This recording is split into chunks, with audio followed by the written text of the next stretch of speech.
Yes, ma'am.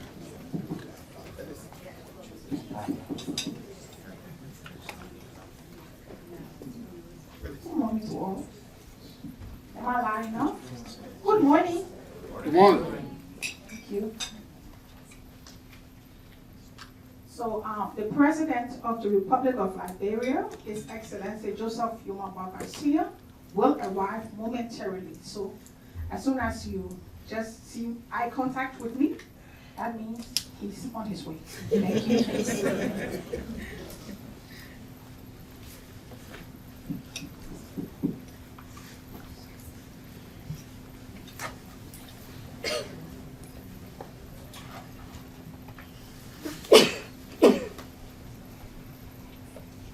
Distinguished ladies and gentlemen, may I announce the arrival of His Excellency, the President Joseph Nyuma Boakai Sr., President of the Republic of Liberia. Kindly rise.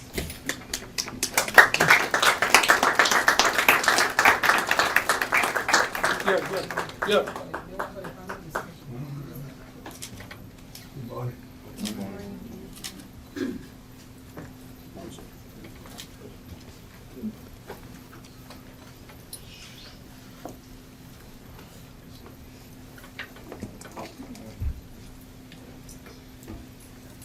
Thank you. Please be seated.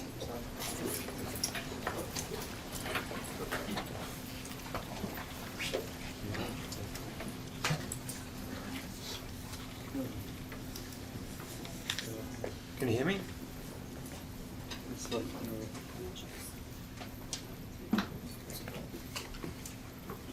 Can you hear? Okay.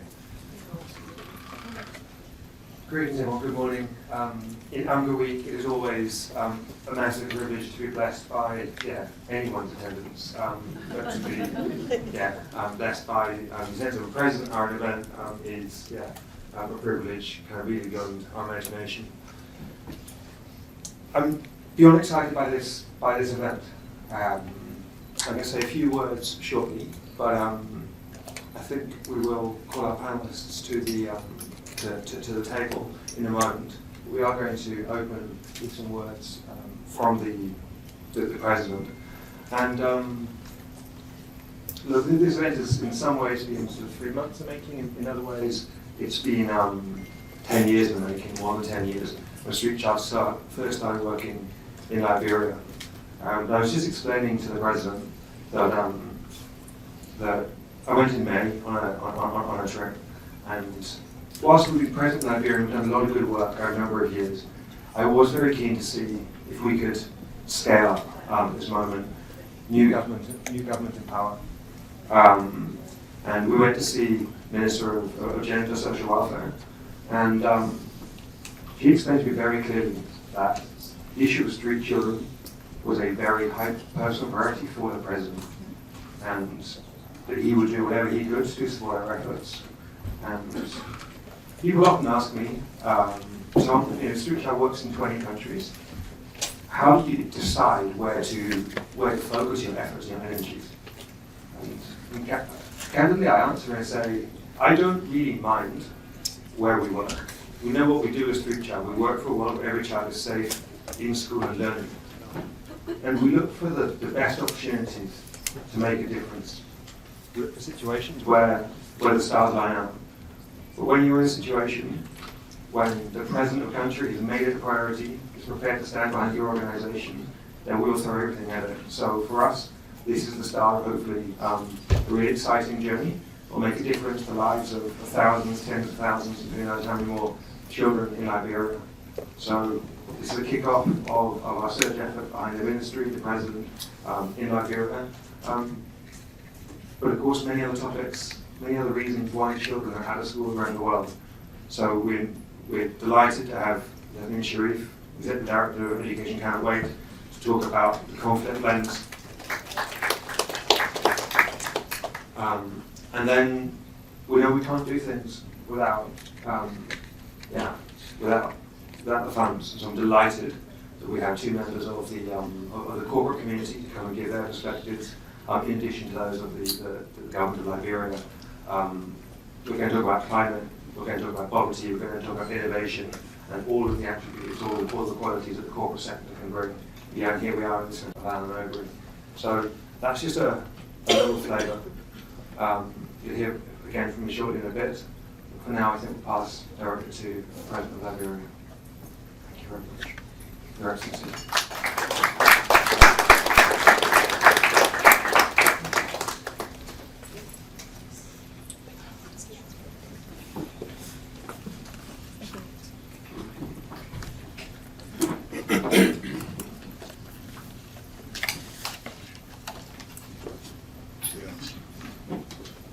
Good morning.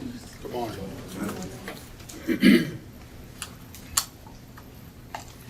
Nigeria, we want to recognize President Dannatt, the CEO and the founder, our partners and stakeholders,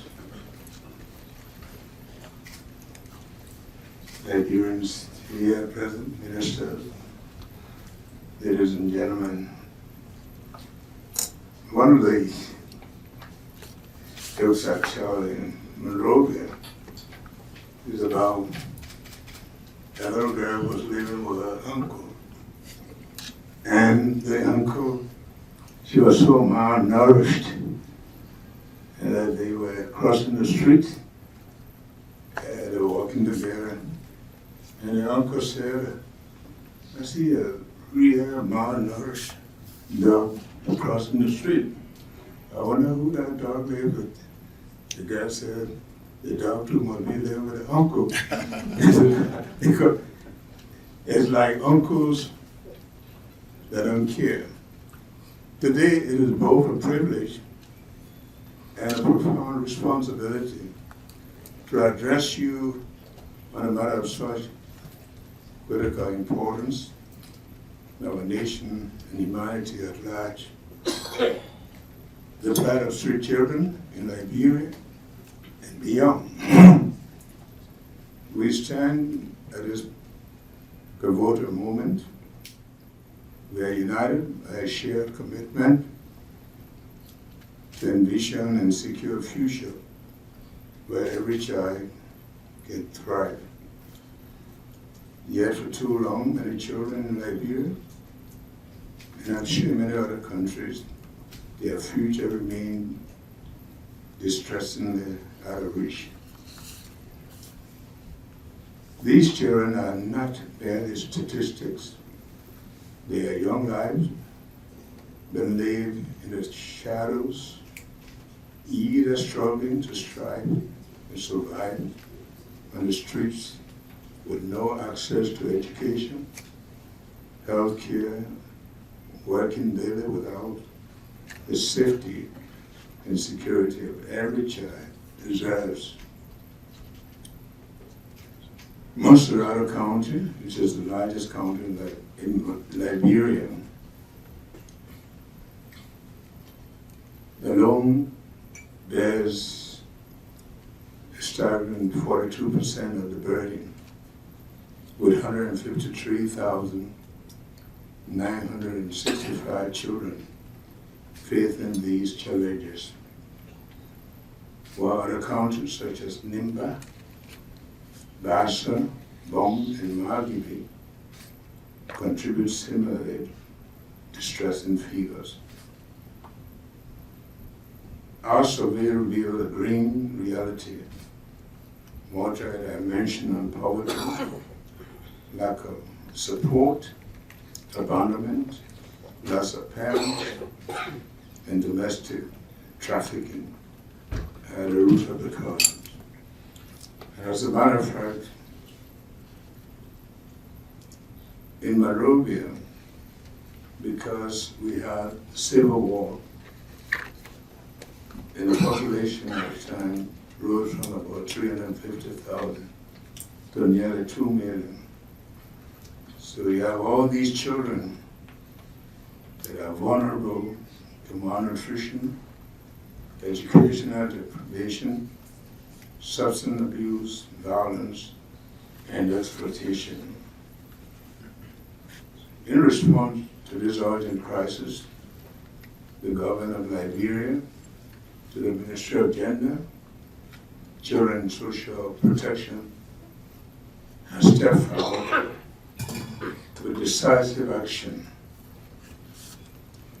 We have reviewed and validated the roadmap on street children and designed a comprehensive 5-year project aimed at significantly reducing these numbers.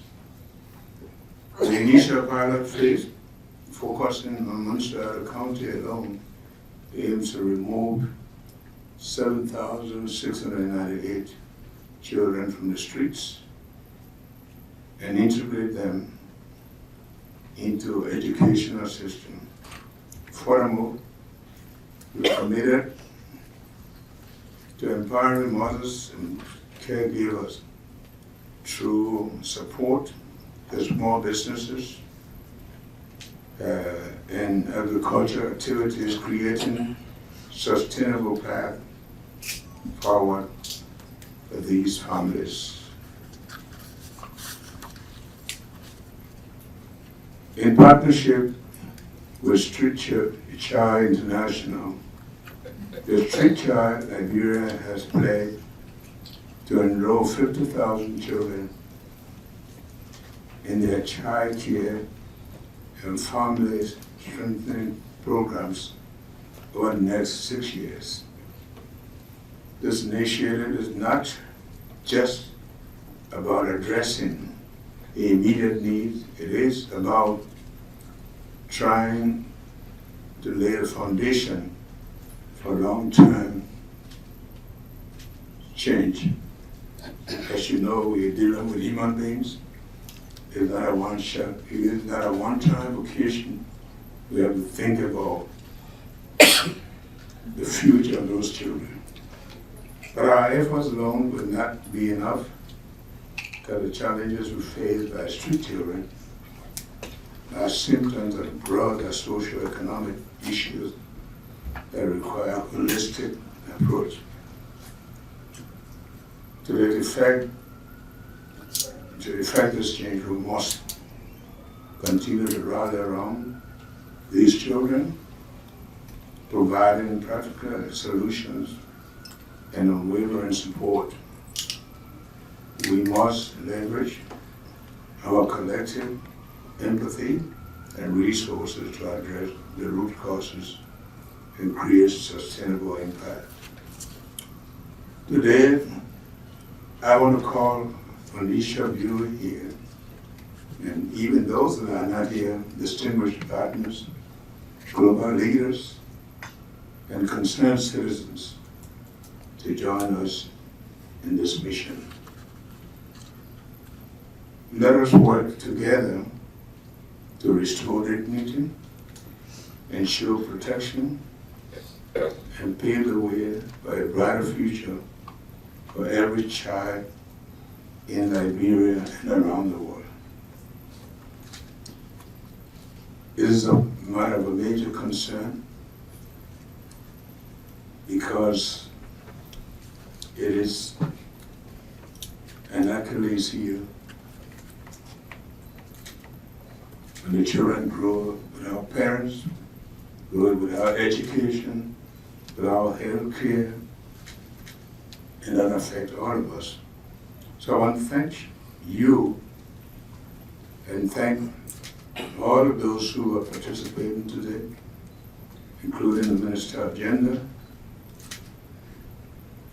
for originating this idea and organizing this crucial event.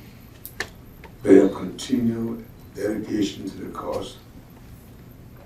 Together we can turn the tide for these vulnerable children and secure a future where every child has the opportunity to thrive. This is why we are here, and this is what we talk about. No one should be left behind. We want to make sure that these children become part of a system that is caring. I want to thank you very much for this meeting, and we are blessing and all those who raised this concern. I was talking with Tom this morning before I came here, and to see people, that the world is not completely therefore when you have people who just think about ideas, think about other people, think about the needs, and take the challenge, I want to say to you, we're willing to work with you, and we are committed to this. Thank you very much.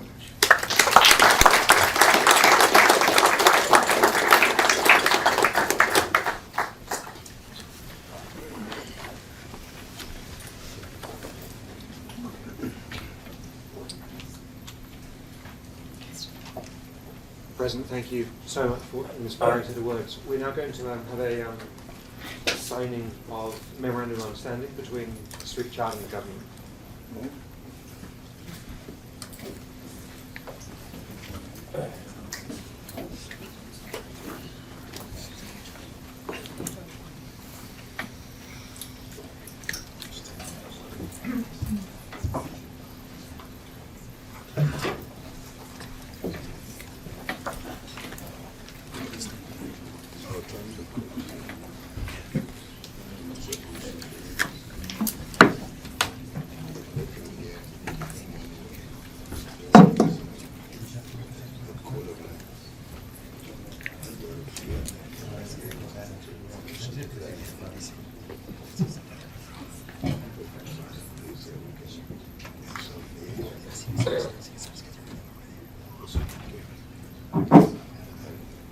Good morning, everyone.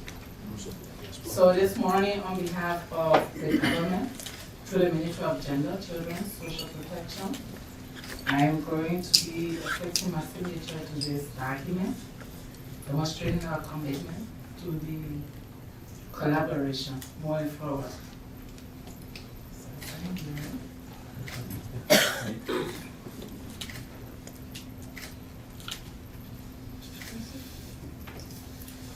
Now we're doing the same.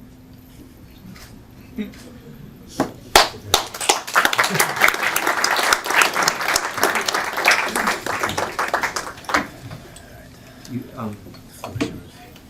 a seat. You get to choose a seat, but you don't know. Okay.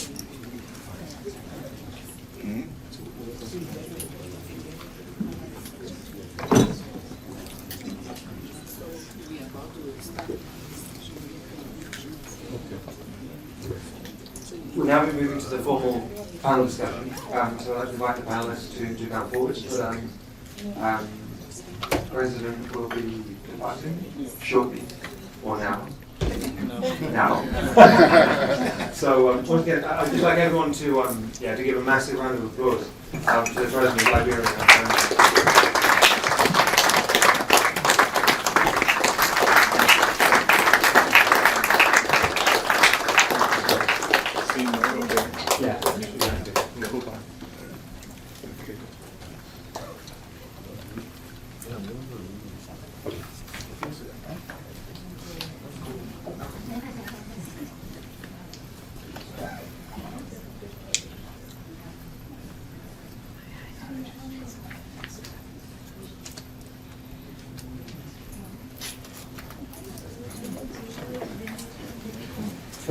Occupy some more prominent seats. If I can call to the stage our four female panelists. We're very delighted to be having an all-female panel. Molly, Louise, Gbeme, Yasmine.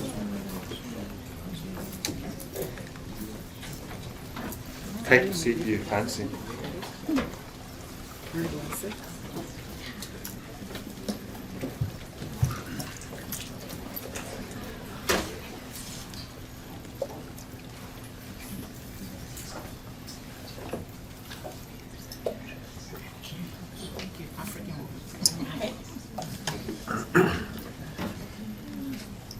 Yeah, so I think we can all agree that was a pretty cool opening to this incredibly important discussion that we're looking forward to.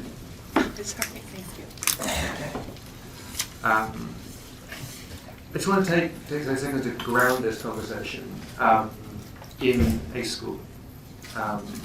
That school is Gbeme Horace-Kollie Elementary in the West Point slum of Monrovia. West Point, for those of you who know Liberia, I know a number of you do. West Point is, I think we can say, the most notorious slum community in the capital Monrovia. It was where Street Child began working in 2013. The Horace-Kollie School is the only publicly funded school in West Point. So Street Child has been working with street children, and then we've sent over the years hundreds of children to Horace-Kollie. It's important to think about Horace-Kollie because precisely 10 years ago, Horace-Kollie was not functioning as a school. Horace-Kollie was functioning as an Ebola holding center. We are happy to have the President of Yasmine Sherif with us this morning, and we think about disasters when we think how disaster can strike. Now, Ebola was 2014, ECW was created in 2016, but it's just a perfect example of how we need to be ready and how we need to be able to respond. Those of you that know West Point will also know that West Point is getting smaller each year because the sea is rising. I was very struck when I went in May. I'd not been to West Point for several years to see the way that the community had changed because of the rising water. So we're here to talk about children, we're here to think about education, and I wanted to say for me, basically Horace-Kollie is where this community rests. We're going to have this discussion. None of you have to run away, do you? You're all here, good.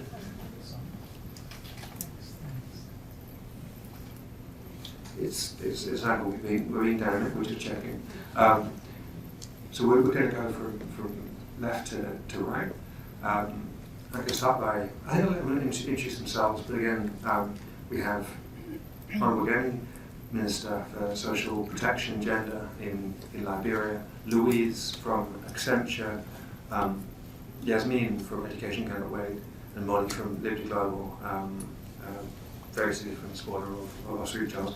I'll allow you to introduce yourselves more fully as you speak, but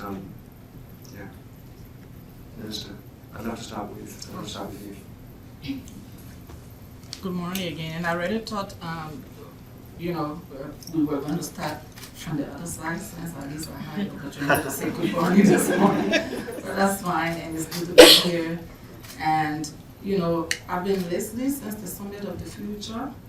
I've been attending all the meetings, been listening to all the head of states, been listening to, leaders of the United Nations, and every time I saw the leader come on the stage to talk about the SDG and of course the pact, then I realized that the next generation,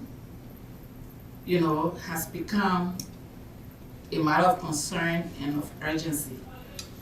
And looking back at where I come from, Liberia, and seeing the situation that we have at hand with 366,000 plus kids roaming the streets for many reasons. Either they've lost their parents because of Ebola, or domestic trafficking, or abandonment. Some reason, or the other, has a child on the streets. And if we are saying that the future should be ready for the next generation, and the next generation happens to be the children of today, if we do not prepare them to inherit the future we are talking about, then I don't imagine none of us sitting in this room, looking back 20 years from now, if we'll be alive or even dead, to know that we've left the world behind us that is fit and ready to cope. And we're talking about delivering a better present and safeguarding the future. And that future is focused more on the next generation of leaders. And as we sit in this room this morning, I want to talk mostly about my personal experience with Liberian children. And like I said, there was a study conducted already, and they informed that we have a staggering number of 366 plus 1,000 kids on the streets. That's alarming. That's pathetic. And every time I tell my colleagues that this is not just about the why, but it's become a responsibility on us. How can we solve this problem and secure the next generation if they should inherit a productive future? The future we're discussing at the Summit of the Future, we just discussed at the Summit of the Future, listening to all the world leaders, calling the attention of, international corporations to come on board, and let's see how we work it and fix it. It starts with our commitment. How committed are we? And every time I don't sleep. I wake up 3 o'clock every morning, and the only thing that wakes me up and wake up to is the fact that we have that number of children on the street. What does the future of the country look like if we have 366 plus 1,000 kids? It means that Liberia is draining. It means that Liberia does not have a future if we don't do something about it. So for us as a country, it's a matter of urgency. And I have just come here this morning to say that I know that it's happening in all parts of the world. And if Liberia is here, and I know many other countries like Liberia can be here, it just means that the world is colliding by itself. Because the generation that should be taking seized of the world and taking leadership and moving and making progress. We're talking about the SDG did not make any progress so far and may not be able to meet the goals in 2030. These are the children that will inherit the future, and they are all ruined. What can we do as governments? What can we do as multilateral organizations to arrest the situation? What kind of commitment do we bring? And this morning, I'm here to just say that our hearts are bleeding as a country, and I know that the experience is all over the place. How has been the approach? So just as the President said, we as a country, through the Ministry of Gender, Children and Social Protection, decided that we don't need all of the money to get started. We just need to start from somewhere.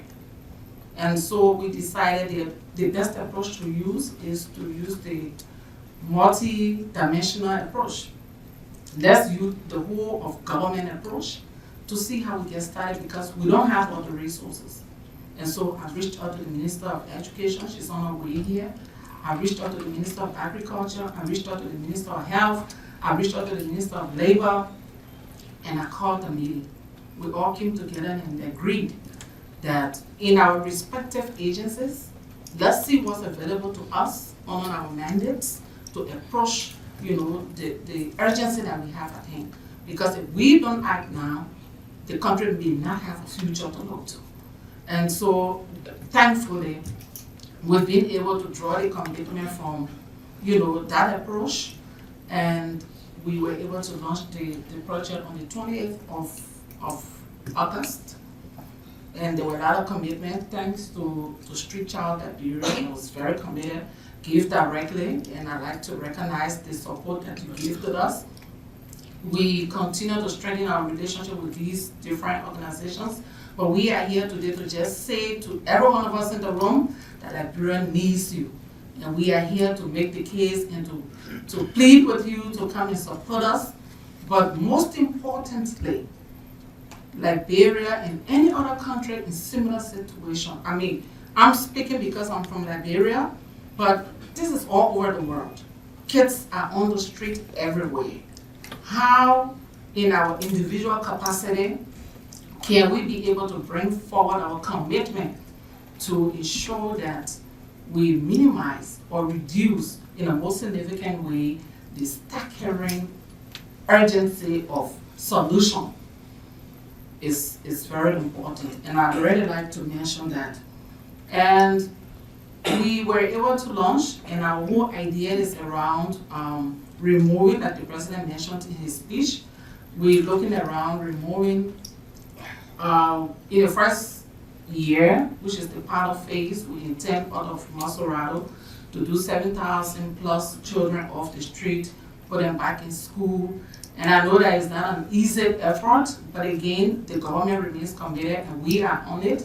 We've been able to do some removal through the help of Street Child Liberia so far, and we are yet to do a lot more. But my overall message on this panel this morning is to say to all of us that if we don't act now, the future that we look forward to may no more in any time ever be insane for us to say, okay, we have a dependable future, because the future depends on the children, and the children are the ones we are discussing this morning. So I'd like to start there, and probably I will have some questions coming back about the specific context of that area. Thank you.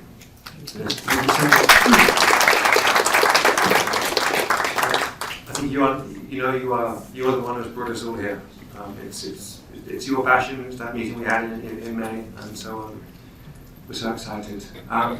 We'll change gear and delighted to bring Louise to the mic.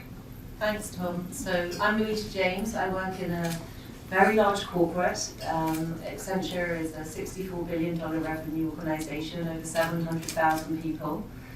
And I've had the privilege for the past 20 years of really focusing on how we leverage all those amazing skills, capabilities, and resources for social and environmental impact. So the team I run is kind of like a social enterprise within the organization, and we work with civil society, with foundations, with donors around the world to really try and help tackle some of these issues which you outlined so eloquently, and it's fantastic to just be very grounded in the issues that we see at hand in Liberia. And so what can we bring? What can organisations like ours do? Of course, funding is an element, and I would say I know how hugely important, particularly unrestricted funding is for organisations. So that is a key role that the corporate sector can play. But we can also bring skills and capabilities.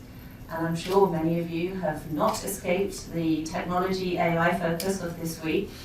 And we know that we are doing a huge amount of work to look at leveraging generative AI with big multinationals and governments. But how can we actually use Gen AI to tackle social issues? And education is one of the first areas that is consistently mentioned. Now we know we need to be very responsible in how AI is used. We know that in many countries, in low-income countries, the data is severely lacking. So we have to be very, very careful around it. But it also does present a huge opportunity. And if we invest in digital infrastructure, if we invest in skill development, we know that tools like AI can actually bring a much wider access to education. So that is one of the things that we're focused on. We also really work with a huge variety of partners. We are not education experts, that's very clear. But we work with partners like Sesame, who, for example, work with migrant families and see that there is often a lack of focus on early childhood development and education for migrant families. These families are, as you will well know, and others I'm sure you will talk more eloquently than myself about it, but are facing severe challenges of resilience. And so actually focusing on children's education is not always the top priority. That's exacerbated by climate change. We see that in Ethiopia, 3.4% increased dropout rate of children in schools. So what can we do to actually make sure that we work with families to understand the importance of children's education, and particularly for girls' education, and to make sure that we keep them in safe and protected environments, as we know that gender-based violence also tends to go up when we see these humanitarian contexts, these disasters as a result of climate. So I have a fantastic speaker and other speakers to come, so I think I'll leave it there. But really our focus is on how can we bring the tools, the skill sets, the insights of a huge corporation like us to work with partners like Street Child, who have that amazing local presence, local partners working with government, which is such a critical stakeholder. That's what I'm focused on. Thank you.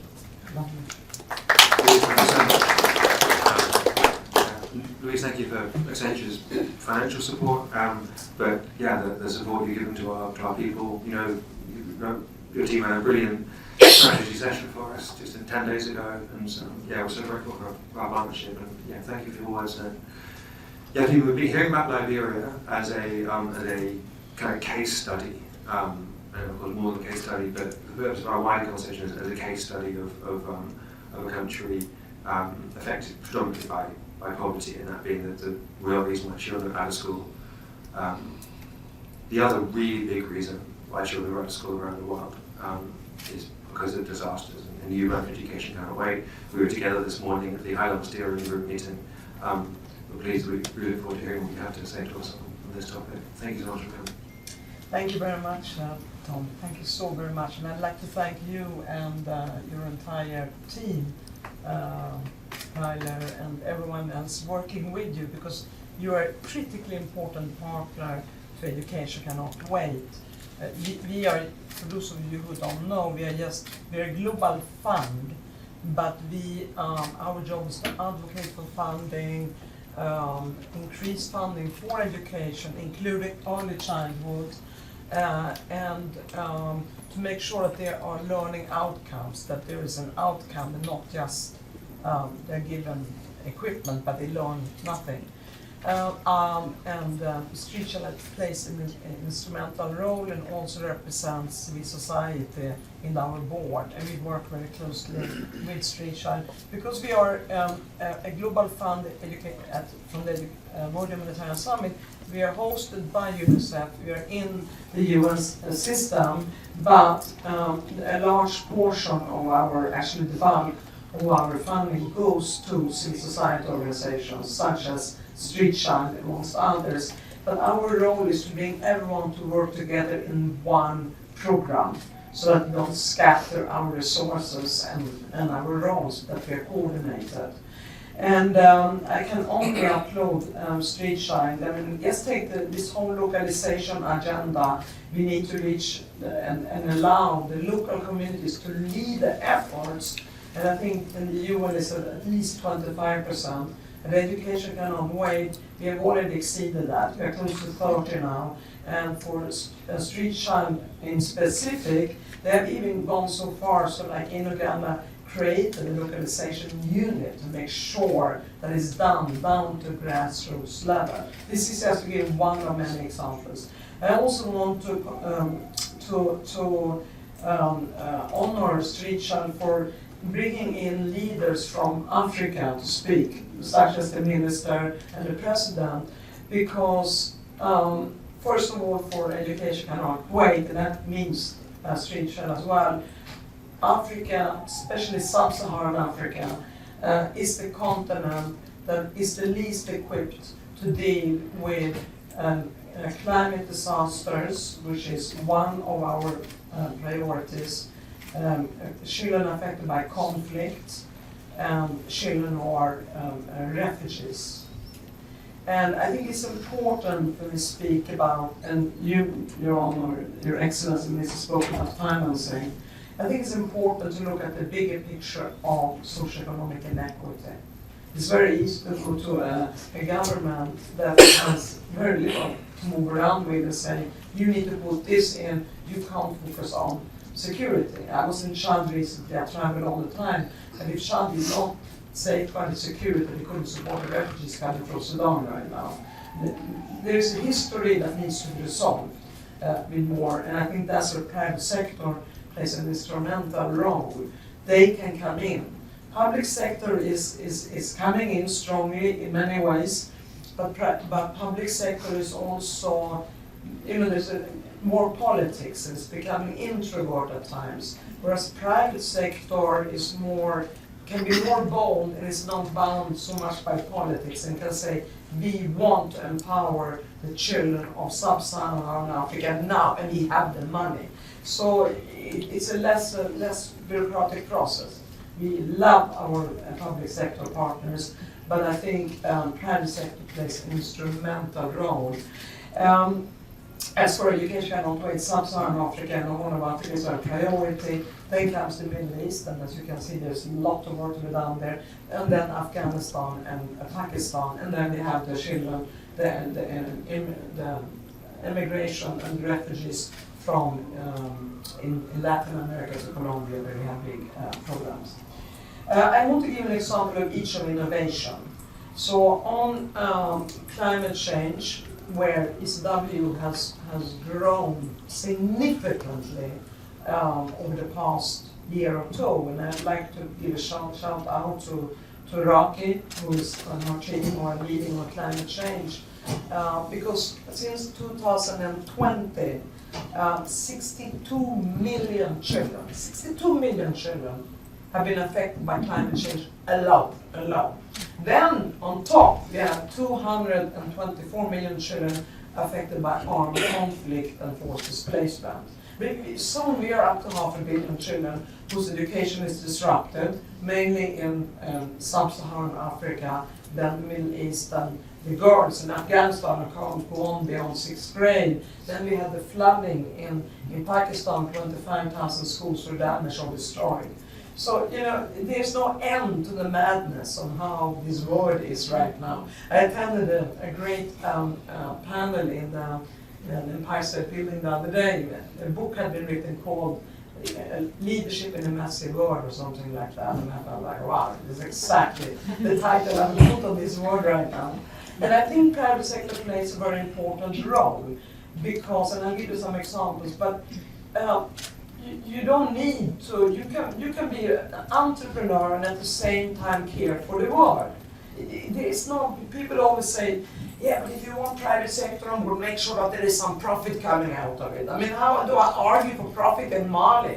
I mean, Mali is like torn apart into pieces. It has to be a wealth that comes from your heart and your sense of solidarity, and private sector has that. I mean, both Tom and I are human rights lawyers, but I have 2 siblings in private sector, and they care for the world just as much as I do. So it is completely, and that's why I think corporate responsibility plays a very important role, and we have 2 brilliant representatives of this here. And I think the private sector, dealing with a much bigger budget, can do so much more to put the world on track again in countries affected. Now, let me give you a few innovative examples. So, for instance, when it comes to conflict, we have learned that you have to act early, when you can hear or feel the vibrations on the ground. It's quite easy to know when a conflict is approaching. If you can act fast, forget about politics.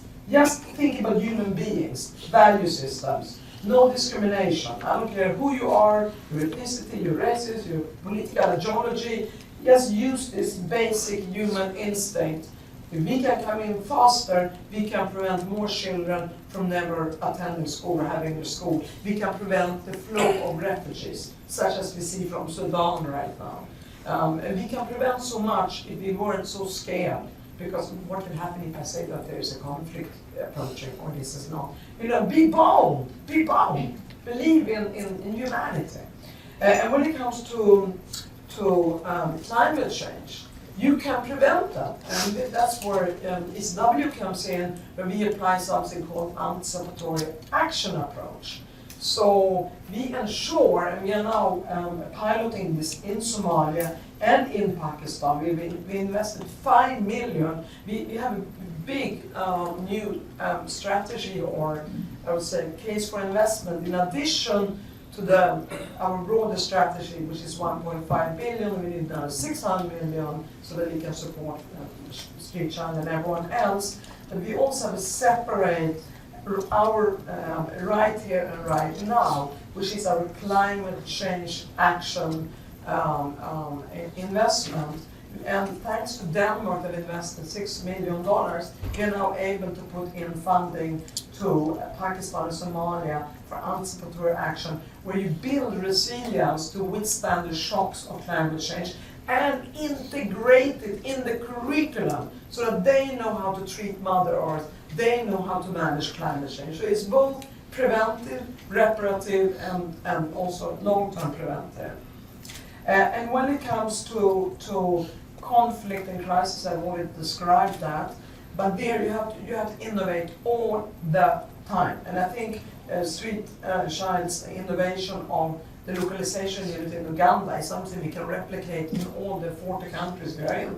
We could just say, please, Street Child, with the funding, can you please go and do that in every country? We'd be more than happy to put Street Child in charge and lead of that. We just need the funding. And as I always say, and I know private sector people agree with me, because you think outside the box often, is that money is energy.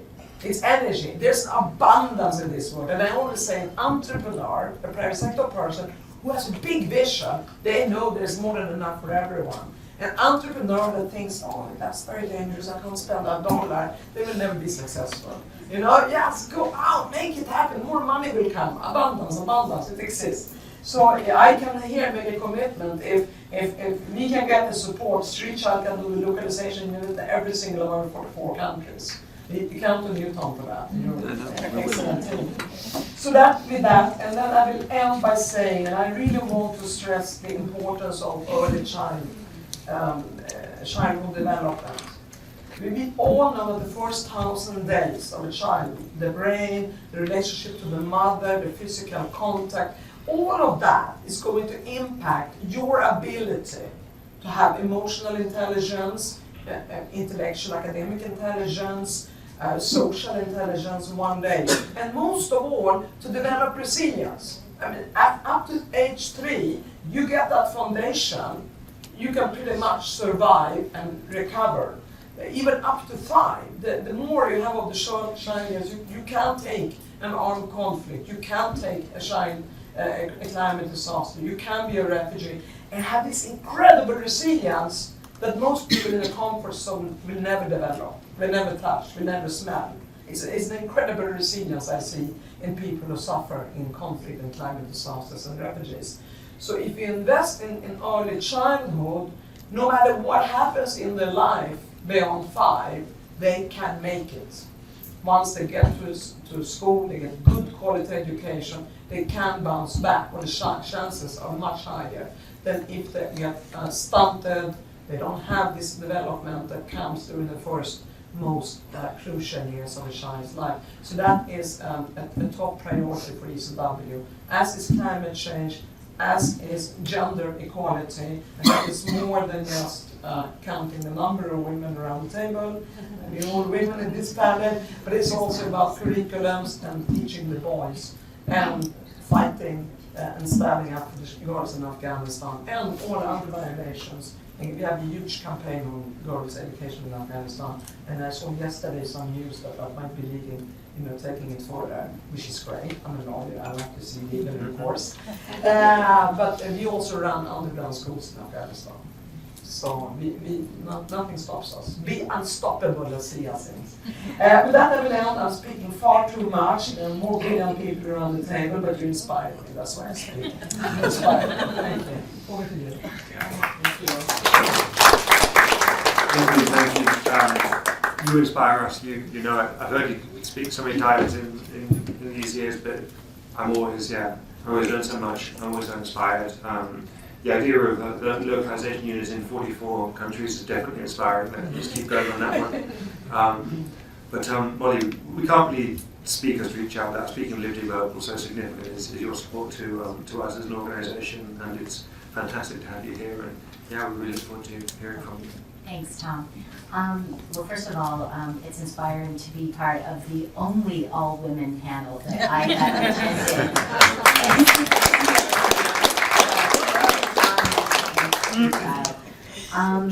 So I'm Molly Bruce. I work at Liberty Global, as Tom just said. We are the second corporate here at this table, joining Louise. For those of you that don't know, Liberty Global is effectively a global broadband and mobile connectivity provider. We operate mostly out of the UK and around Europe.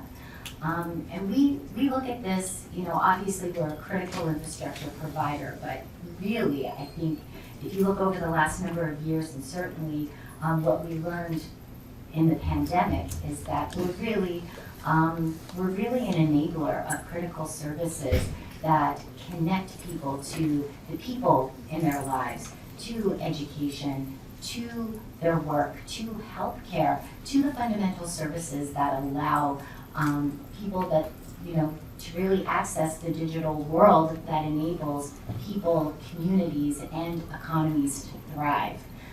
So we take our job quite seriously in that capacity, because we do so in a way, and just to build upon what you said, corporations do care. We do recognize the importance and the value that we bring to society. We do track the impact that we have on the physical planet, and we do our best to try to mitigate that and really do what is the responsible thing to do. I will say I lead sustainability agenda for Liberty Global, and we have our strategy, which we call People, Planet, Progress, and that really looks at the intersection of environmental and social issues. With that, we certainly look at what we do as a business and the resources that we have, and how can we then be part of the solution that these issues are facing the world today. With respect to today's topic, certainly we know that there are 3.6 billion people living in regions that are highly vulnerable to climate change today. And certainly with that, we know that climate change widens the inequities in society, and that certainly includes women and disproportionately children as well. So we look at this and we think, okay, then how can we use our platform? How can we use our resources, our voice, our initiatives to really make an impact? And one of the ways that we do that is obviously through our partnership with Street Child. So we have been working with Street Child since 2008, and obviously the predecessor before Street Child. And this is probably one of our most important initiatives that we have. It is embedded in the DNA of our company. Certainly, as we look at the impact that Street Child brings and its mission to ensure that children are safe in school and learning, as you've said, that is something that if you work with Liberty Global, whether you are an employee or you are a partner, a supplier, you probably know that that you are a partner of ours and that we are working hand in hand with you supporting your mission, because we encourage everyone to be a part of that as part of our value chain and what we stand for.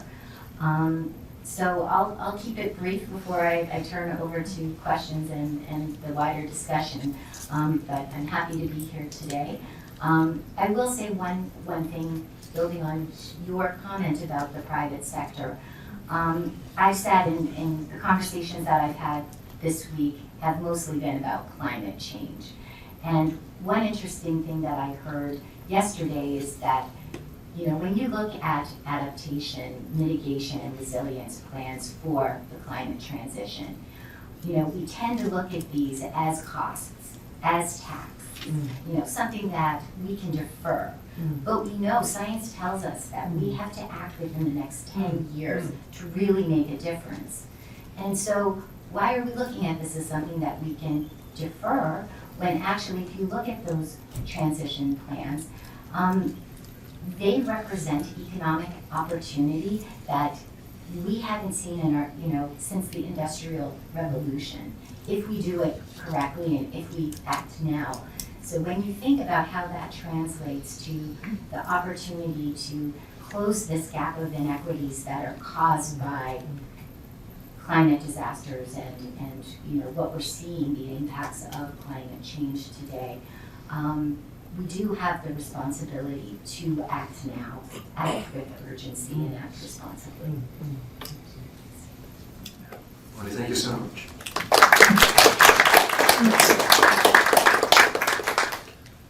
And thank you all for your comments and for keeping them to a reasonable time. So we definitely have a bit of space now for audience participation and questions. So please participate.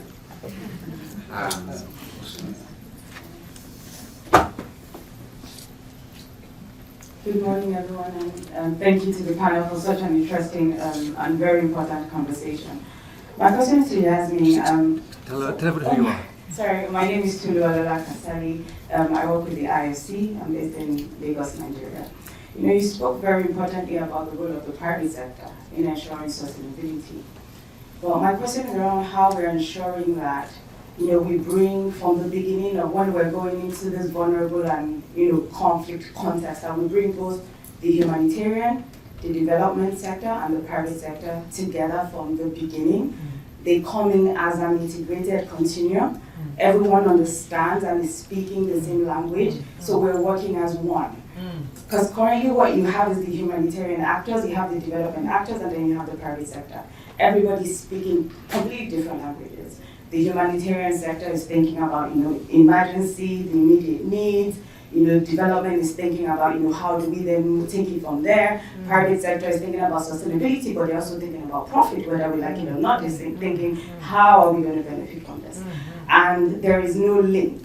It's really hard. It's like the humanitarian comes first, they start, they end, and they're like, oh, what's going to happen next? And then development comes, and then we think, how do we then insert the private sector into this? But to make the change that we want to see, to ensure that we have that sustainable impact in the lives of people, we all have to be speaking the same language. And that means we have to go in together from the start as one, with one plan, integrated plan, and we say, as the humanitarian is doing their work, development is already coming alongside thinking, and the private sector from the start is already thinking, how can we come into this? And I like the fact that you talked about adaptation, mitigation, all of those things. They're economic opportunities as well, because when you're building lives, you're building people, they're economic actors, and they contribute to the society, and then you have that ripple effect. So yes, I just got to a comment and the question as well, say how are we doing that? Thank you. Thank you so much. We'll gather a couple. Okay. Hi, thank you. I'm Susan Nicolai with Save the Children. And I just wanted to, I guess, welcome the kinds of partnerships that are represented here. As Save the Children as well, we partner, I think, with most of you across the table. And I think the mechanisms for those partnerships and bringing them closer to a local level are so important. And so, through ECW and its work with the cluster, through the partnerships with local education groups, those are really critical to making sure what happens in terms of education plans and responses are really led by countries and led by Liberia and all the other so many affected countries, but also wanted to, I guess, make the point, but also ask you more about how you see the localization agenda fitting into this, because I think from our view, the response to crises, to climate change, is one and the same as the localization agenda, because communities themselves, schools themselves are already responding to crises. They're the last mile, or the first front of response, as well as adapting to climate crises. And I think, what can we do to really learn from and help to transfer knowledge and exciting things that are already happening in lots of communities around the world?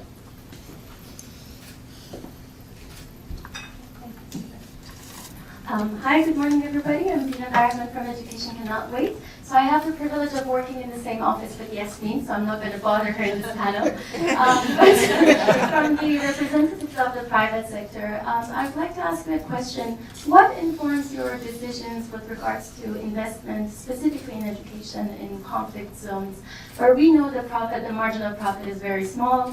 And I'm really interested in knowing what kind of decisions, aside from the humanity side of things, really informs those decisions around where you would like to invest, who you would like to partner with. That would be really interesting for us to hear. Thank you. Should we answer those initial three, and then we'll come back for another round? Okay, I'm going to sit down as well. You decide.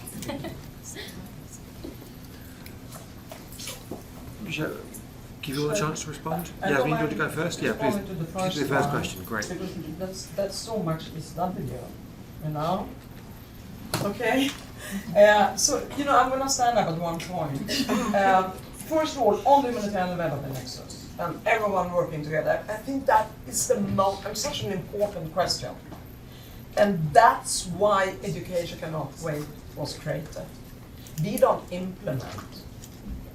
We ensure that everyone is coordinated, humanitarian and development actors under the leadership of the Minister of Education in any given country to work together. Because you can just Google it, it's very easy. in those days, in the old days, and I'm going to stand up, okay? And I don't know when you can see, but I can explain it. In the old days, before people began to, they thought, oh, we start with the emergency here, and then later on we'll deal with the development there. And you know, it's like it's two completely different. And I can say that because I have worked both in the humanitarian side and the development side. And I see, as you said, completely different languages. They just don't understand each other. So we at Education Cannot Wait, we spent the past 7 years in our board to try to bring two completely different communities together. Because you didn't come together, that's why we have 240 million or 224 million children in crisis, climate, conflict, who are suffering from disrupted education. Because you can't come together. You cannot take a traditional development approach and put in the middle of Sudan right now. You're going to fail. Yeah, you cannot take a humanitarian approach and put in Ghana right now.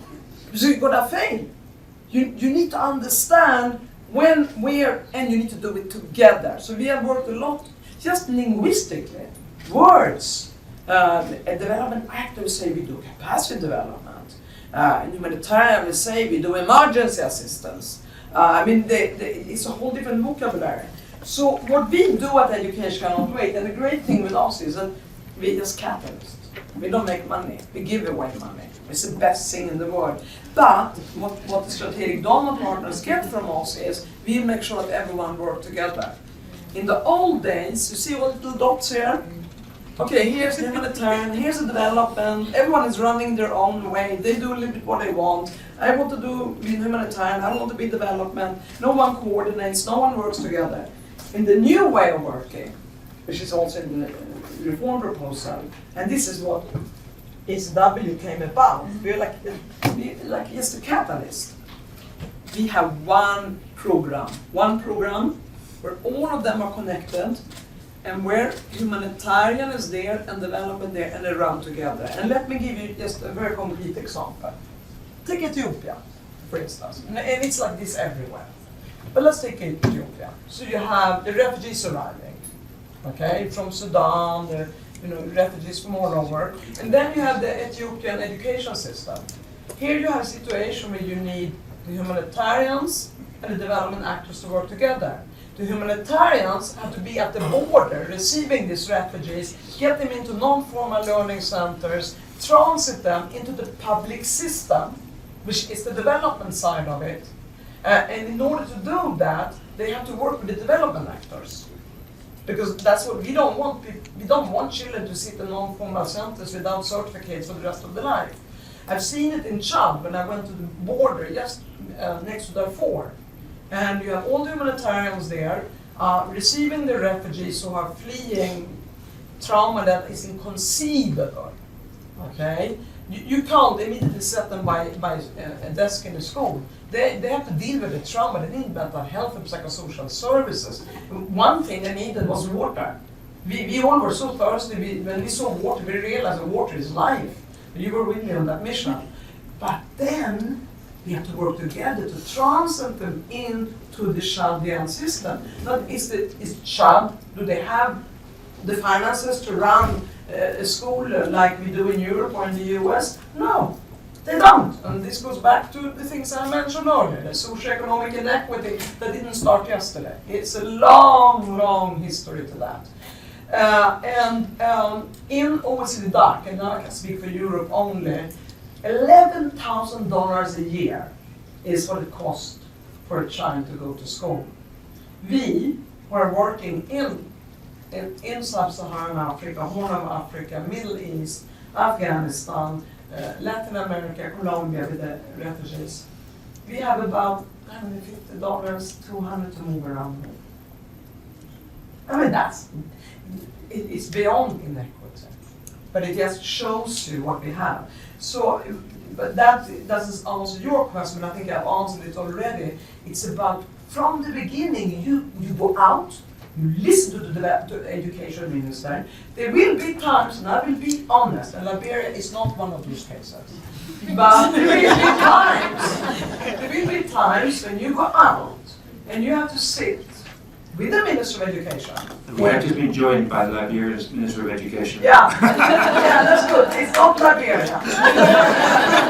The de facto Minister of Education that will say only provide education to beats or only to boys, or that's when our humanitarian imperative comes in.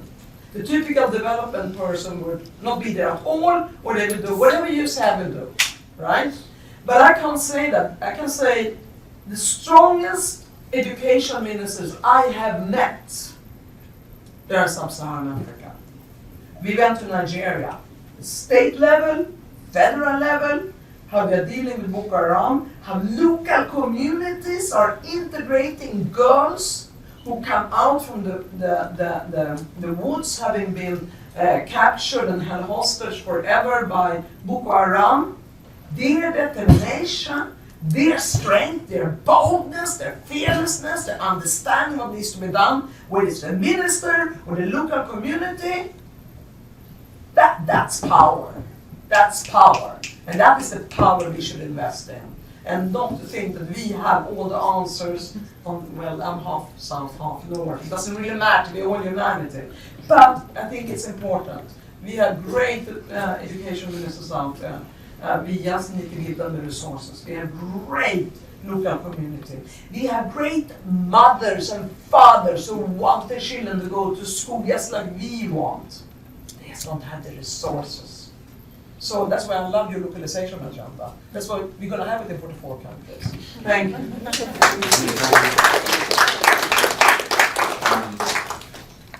Some further responses, just as a map how this ends, we'd love to hear from the Liberian Education Ministry. We're also very privileged to have some youth voices from Liberia in the room who I'd like. I'm also going to have the Youth and Sports Minister from Liberia lurking at the back. And, well, I mean, another topic we could spend a lot of time talking about is the opportunity for youth and sports in the mental health, the trauma recovery space. But time is not our friend. We advertise this closing at 11:30, and we need to respect time to some extent. Yeah, we may be able to drift past a little bit. I don't know. And I know there's some other voices that want to come in as well. So, Molly, Louise, yeah. Maybe I'll just very quickly, to the lady from the IFC, I would happily share with you some thinking we did with the World Economic Forum, where we're looking at how you catalyse economic development in fragile and conflict states. And actually it's quite interesting, some private sector actors felt they were crowded out by the humanitarian sector. And actually there were sort of quite thriving local markets, and all these supplies were coming in and actually killing the local private sector. So it's a complex dynamic, but I think that is something that we must remember. On the question of investment and the private sector, as you mentioned, and we have an amazing partnership with Save the Children, it comes back to core business, and I think that's where we've seen a really big shift in the landscape from corporates in the last decade. If there's a link to the core business, the investment case is there. If there isn't a link to the core business, there quite frankly isn't. So yes, there can still be philanthropic donations, but if you want to get to scale, there has to be that core business connection. Yeah. I would agree with that, Louise. I think we kind of look at our social impact agenda in two ways when we make those determinations about what we support. To your point in your question about localization, that also plays a huge factor into it because we have, subsidiaries and we have operations in various countries. It's very important that they are contributing to their own communities, their own markets. And so we really do, we encourage that, and we leave that to them because that's very important to their agenda. And to Louise's point, certainly we look at our core business. What are we able to do? How are we uniquely positioned to make a difference? For us as a connectivity provider, we look at the digital divide. We look at, the risk of, AI is going to do many great things, but it also brings the risk of proliferating the digital divide and inequities because of the pace of and acceleration of innovation. That those who don't have it today, 1/3 of the world remains without internet access. They are going to have a lot to catch up when, if they do get it, and AI has just increased that pace of innovation and technology and where the world is, that is a much longer bridge that we have to close that separation. So we do look at things in terms of how are we uniquely positioned to contribute and to make a difference.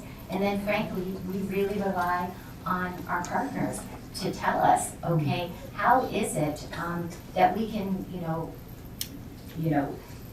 volunteer, be a philanthropist, donate, where can you tell us to best place our funds? How can we support some of these critical issues that are a little bit beyond our reach? And then we look to you and your organization, Tom, in terms of, okay, how are we best placed to help in these other fundamental issues in the world? So we do rely on this partnership as well. Thank you. Right, let's try and whip around the room super quickly. I want to come to the minister first. The most effective, we have a mic there. I mean, it's amazing. If you want to do out-of-school children work properly, if you want to do street children work properly, you've got to have social welfare and education locked together. So it means so much to have the Minister for Education in the room, and we'd love to hear just a few comments. So please. About putting in a spot. You knew I would hit. Thank you. New York traffic, forgive me. This work is incredibly important, most especially to a developing nation such as Liberia. And what we hope that this partnership with the Ministry of Gender and Education and other institutions, Ministry of Youth and Sports, that are locked in this, is to ensure that you're listening, partners are listening to the plans for development for the nation, and working with other partners to deliver. Because what I'm finding, and my colleagues can bear me witness, is the duplication of some of these activities. And if we sequence them correctly as partners, and target at what sequence, who's going to cover what, we'll be able to really yield some good results in Liberia. We just launched an enrollment drive, and that enrollment drive seeks to add 15,000 new students to the education system. Liberia currently has over 250,000 students out of young people out of school at the primary level. So these types of partnerships and corporations really speak to how, the strategy to get the kids in school and the collaboration between gender, health, youth and sports, the police, public safety, it's all interconnected.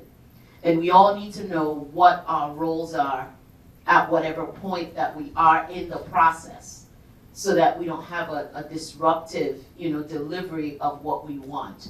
So first, we have to get the kids out of the streets, and then get them safe before we place them in an environment of learning. Because you can't take them out of the streets and thrust them into school without preparing their well-being. So the connection with health, social well-being is very important. And I hope that as we, further develop the strategy and implementation, we are keen on those areas, because these are vulnerable kids. We have to sell the idea of the importance of schooling to their families because of where they currently are. So it's not just taking the kids from the streets and thrusting them into school. It's a process. And each process is intricate. So the intricacy of that collaboration, we really need to engage the communities and the families before we get the kids into school, because the idea is not to only get them in school, but to retain them and get them to completion. So we're looking forward to the future engagements and collaboration in this regard. Thank you. Thank you. If this were a football match and the president told me he's a big Arsenal fan, when we were chatting before, we would be into injury time. But I think we're going to have a couple minutes injury time. If you do need to run, I understand. I want to give the minister of sports a chance to add some comments. and then we'll go to youth. And further questions need to be microscopically short. Thank you so much for the opportunity. So, like he said, my name is Councillor Ko Bangalu, and I'm the Minister of Youth and Sports of the Republic of Liberia. And I would like to thank all of you for this initiative and the partnership. The Minister of Gender, Children and Social Protection has been a very great partner with the Ministry of Youth and Sports. And I told her personally, everything you get involved with, I will try to be involved with it. And I must be involved with it. And it is for one simple reason in 1 minute. That is, we have a good number of at-risk youth in Liberia. And a good number of them are graduates from being children and catapulting into being youths. So it means if we can mitigate the issues down there with the children, the issue of street children and what have you, I will be a relaxed minister very soon. Because you're not going to have youths who will be at risk. Because the source of my problem is from the children, especially those in the streets. That is what our own study has shown. So I'm going to do everything possible to partner with the Minister of Gender to make sure we work on this issue of children who are vulnerable and at risk. Because if that isn't it, at age 18, they are no longer children. A good number of them are now attaining the age 18. And at that point, the Minister of Gender says, well, they are youth. So now I will have to now step in. So I'm just like, so I will be involved with this. I'm very happy. Thanks to the partners for this initiative. The Ministry of Youth and Sports, Republic of Liberia, will work with all of you equally through the Gender Minister to ensure that this crisis is mitigated in Liberia. All she said is true. The statistics she provided, 100% correct. The children are there. They are all in the streets. Thank you so much.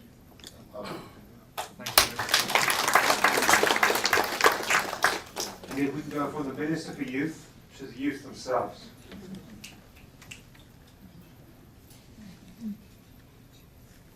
Please come to the front.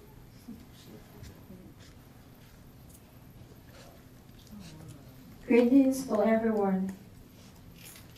Firstly, let me begin by recognizing the Minister of Gender, Children and Social Protection, Honorable Gbeme Horace-Kollie, Republic of Liberia, Mr. Tom Dannatt, Street Child CEO and founder, distinguished ladies and gentlemen.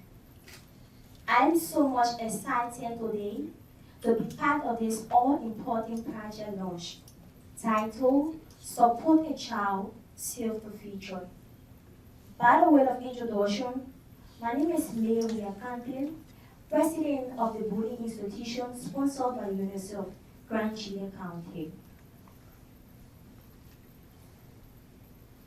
Today, this valuable initiative is to ensure that every child in our country has access to not just the support, but most importantly, the attention, protection, and care, thus helping to transition them from a street life to a more secure and fulfilling future. Ladies and gentlemen, children in street situation in Liberia are no different from children in street situation around the world.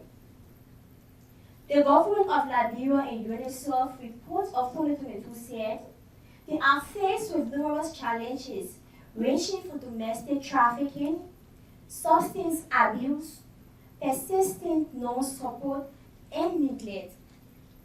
Today, as we launch this project on a global scale, We encourage our government and partners to commit at the highest level that no child, especially children in street situations, are left to go through challenging encounters the streets provide. They should be given supportive services that enhances their growth and development. Every child, no matter how they came into this world, deserves quality education or better health care and safety. Every country, with Liberia being of no exception, must attempt to provide same. Ladies and gentlemen, distinguished panelists, therefore, let us all join hands with the Ministry of Gender, Children and Social Protection to create a society where every child has a place to call home and a dream to aspire to. Again, I'm so much excited to be part of this program. Thank you.